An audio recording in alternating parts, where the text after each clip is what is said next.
Olá, tudo bem com você? Com a professora está tudo tranquilo. Que bom falar com você novamente. Em nossa aula de hoje, vamos começar com uma linda música, que a nossa vida toda está ligada ao nosso grande Criador. Então, neste momento, eu quero que você ouça e assista um pouquinho dessa mensagem, ok?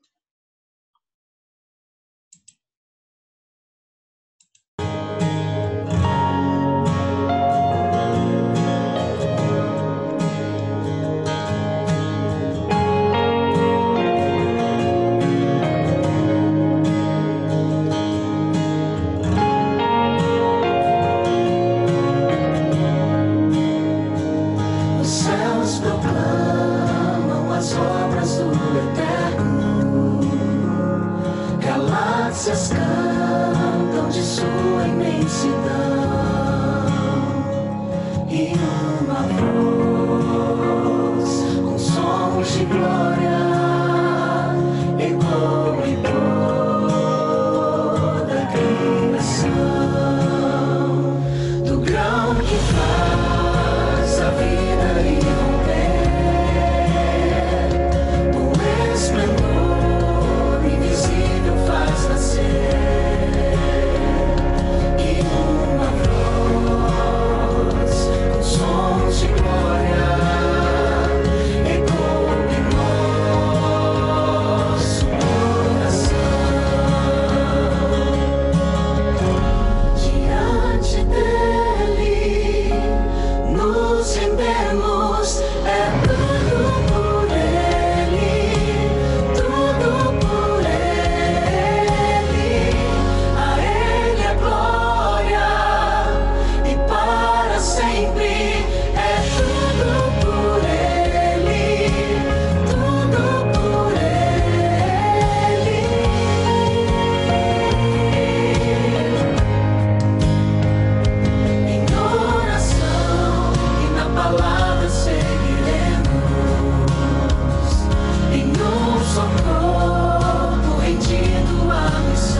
Então, você percebeu que tudo deve ser pelo nosso Senhor, pelo nosso Jesus, então que você possa continuar rendendo toda a honra, toda a glória a esse Deus que tem cuidado de você, da sua família, que tem ajudado você nas lutas, nos momentos bons também, ok? Então, fique com essa mensagem no seu coração em nossa aula de hoje. Agora nós vamos trabalhar um pouquinho e vamos resolver aqui algumas questõezinhas que envolvam, então, a argumentação, ok? Ótimo. Então, vamos aqui começar aqui a primeira questão. Vamos visualizar juntos, ok? Então, acompanhe a professora aí. Olha só, eu tenho o texto aqui, o texto base, e o título desse texto é O Futuro na Balança. Então, vamos ler juntos para entender a mensagem do texto. O futuro na balança. Se na década de 1970 o principal entrave ao desenvolvimento das crianças brasileiras era a desnutrição, hoje, quase 50 anos depois, a preocupação pende para o oposto da balança. A obesidade é a maior epidemia de todos os tempos e não deixou o Brasil de fora, sentenciam peritos da Sociedade Brasileira de Pediatria. Trata-se de um problema que afeta a gente de todas as idades. A prevalência entre os adultos aumentou 60% no país de 2006 a 2016. E começa cada vez mais cedo. Entre meninos e meninas de 5 a 9 anos, 33% já estão acima do peso e 15% são considerados obesos. Nesse ritmo, a estimativa é que a obesidade atinja 11,3 milhões de brasileirinhos em 2025. E por que os especialistas se inquietam tanto com isso? Uma criança obesa tem 80% de chance de se tornar um adulto obeso, alertam os especialistas. A essa condição está associada a nada menos que 26 doenças crônicas, como pressão alta e diabetes do tipo 2, problemas que deixaram de ser exclusividade de gente grande.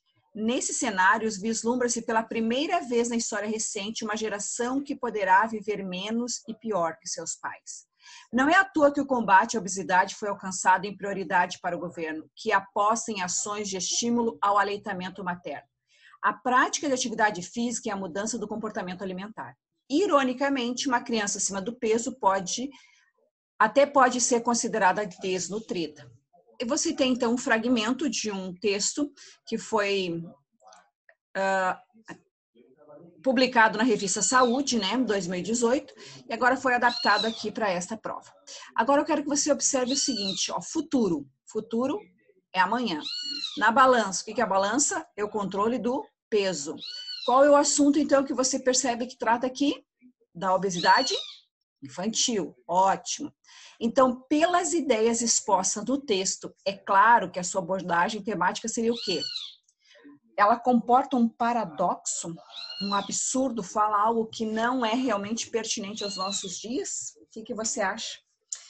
Faz um contraponto quando fala que na década de 70 o problema era a desnutrição e agora, de 2006 a 2016, nós temos um aumento de 60% e até 2025, então, nós vamos ter 11,3 milhões de brasileirinhos obesos.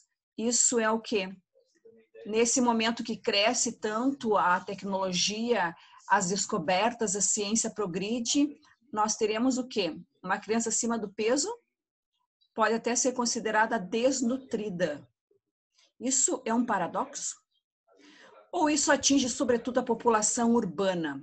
Você leu alguma coisa com relação às pessoas que moram especificamente na cidade? É restrito ao universo infantil? Lembre-se que lá no texto falou que essa é uma doença que agora não é mais de adultos, né? Mas também atinge crianças. Previne a desnutrição, então ensina como não manter a criança desnutrida? Ou favorece os acordos comerciais? Em algum momento você leu isso? O que você acha? Então, pelas ideias, pelo que nós conversamos, a abordagem temática é o quê?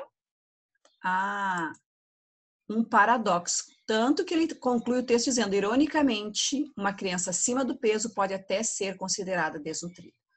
Isso é um paradoxo, certo? Interessante, né?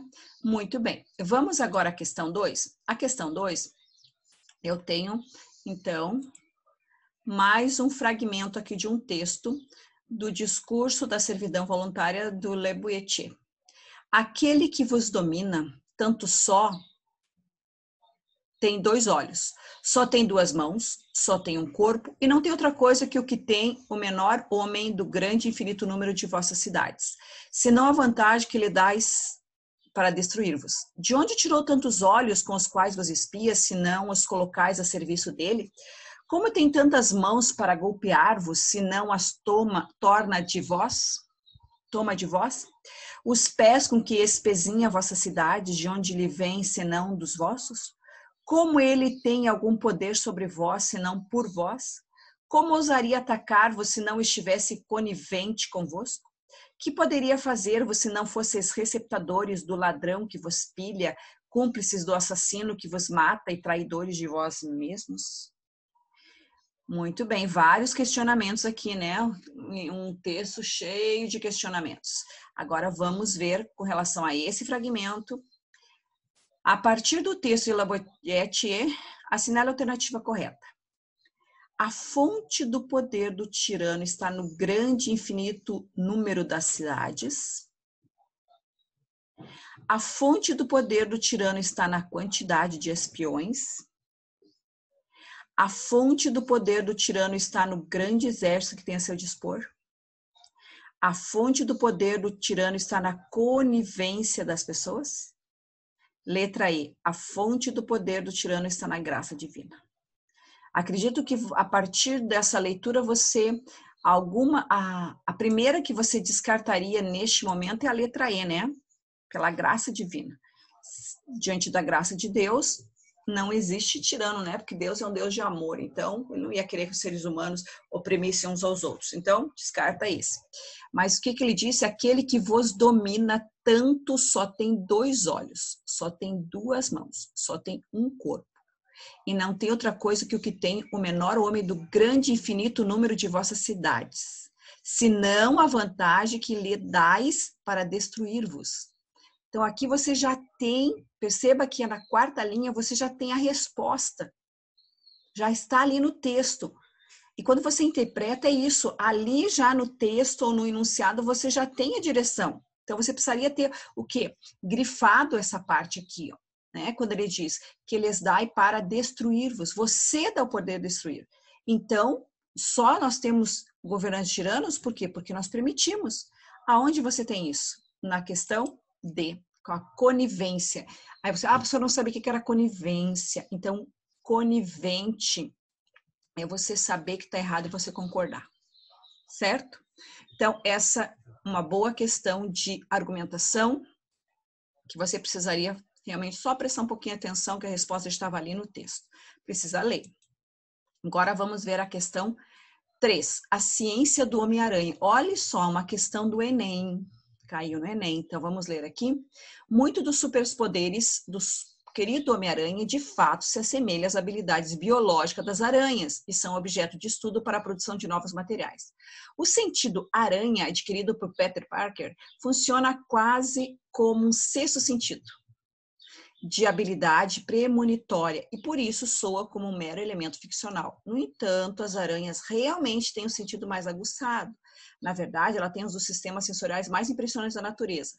Os pelos sensoriais das aranhas, que estão espalhados por todo o corpo, funcionam como uma forma muito boa de perceber o mundo e captar informações do ambiente. Em muitas espécies, esse tato por meio dos pelos tem papel mais importante que a própria visão, uma vez que muitas aranhas conseguem prender e atacar suas presas na completa escuridão. E por que os pelos humanos não são tão eficientes como órgãos sensoriais como os das aranhas? Primeiro, porque um ser humano tem em média 60 fios de pelos em cada centímetro do corpo, enquanto algumas espécies de aranha podem chegar a ter 40 mil pelos por 2 centímetros, certo? Segundo, não, por centímetro. Segundo, porque cada pelo das aranhas possui até 3 nervos para fazer a comunicação entre a sensação percebida e o cérebro, enquanto nós, seres humanos, temos apenas um nervo por pelo, ok? Então, está disponível na revista Ciência. Como estratégia de progressão do texto, o autor simula uma interlocução, que é isso? Uma conversa, né, com o público leitor ao recorrer a quê? A revelação do sentido aranha adquirida pelo super-herói como um 6º sentido, isso que ele está falando, é realmente do Homem-Aranha que ele fala, caracterização do afeto do público pelo herói, marcado pela palavra querido, foi isso que faz com que haja uma estratégia de progressão. Em progressão você começa, né, como se fosse uns degrauzinhos de escada, você vai subindo ou vai descendo, isso é progressivo. Comparação entre os poderes super-herói e as habilidades biológicas das aranhas. Pergunta retórica na introdução das causas da eficiência do sistema sensorial das aranhas. Ou letra E, comprovação das diferenças entre constituição eficaz do homem e da aranha por meio de dados numéricos? Qual você marcaria? Você percebe que o texto é cheio de perguntas. Então, essa é uma estratégia, ele vai respondendo as perguntas. Isso é uma forma de você trabalhar o seu texto interpretativo argumentativo, né? Através de uma progressão com perguntas que deverão ser respondidas. E agora vamos à nossa última questão aqui. Lugar de mulher também é na oficina. Pelo menos nas oficinas dos cursos da área automotiva fornecida pela prefeitura. A presença feminina tem aumentado ano a ano. De 5 mulheres matriculadas em 2005, a quantidade saltou para 79 alunas inscritas neste ano nos cursos de mecânica automotiva. eletricidade veicular, injeção eletrônica, repintura e funilaria. A presença feminina nos cursos ao motivo da prefeitura, que são gratuitos, cresceu 1.480% nos últimos 7 anos e tem aumentado ano a ano, certo? Correio de Uberlândia, então. Na produção de um texto são feitas escolhas referentes à sua estrutura, que possibilitam inferir o objetivo do autor. Isso ele está afirmando para você. Então, na hora que eu vou produzir um texto, eu sei que existe uma determinada estrutura. Estou trabalhando com um conto, estou trabalhando com uma crônica, estou trabalhando com a poesia, há uma estrutura, ok? Então, nesse sentido de estrutura, no texto apresentado, que foi o que a gente leu acima, o enunciado lugar de mulher também na oficina corrobora o objetivo textual de quê? De demonstrar que a situação das mulheres mudou na sociedade contemporânea, defender a participação da mulher na sociedade atual, comparar esse enunciado com outro lugar de mulher é na cozinha, ele usa a palavrinha como, por exemplo, fazer essa comparação, criticar a presença de mulher nas oficinas dos cursos da área automotiva, se fosse criticar, porque o número tão elevado, ele destaca isso. Distorcer o sentido da frase, lugar de mulher na cozinha. Será que esse foi o objetivo? Distorcer. Então, acredito que agora você já prestou atenção e você iria marcar o quê? A letra A, que a situação das mulheres mudou na sociedade contemporânea. E lá no texto a gente consegue perceber isso, né? Olha o que a gente percebe pelos dados que ele dá, certo? E aí ele diz que a quantidade do que cresceu nos 7 anos e tem aumentado ano a ano, ok?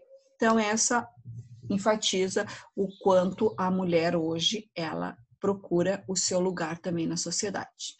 Muito bem, finalizamos a análise das nossas questões hoje e vejo você na próxima aula, ok? Um abraço e até breve.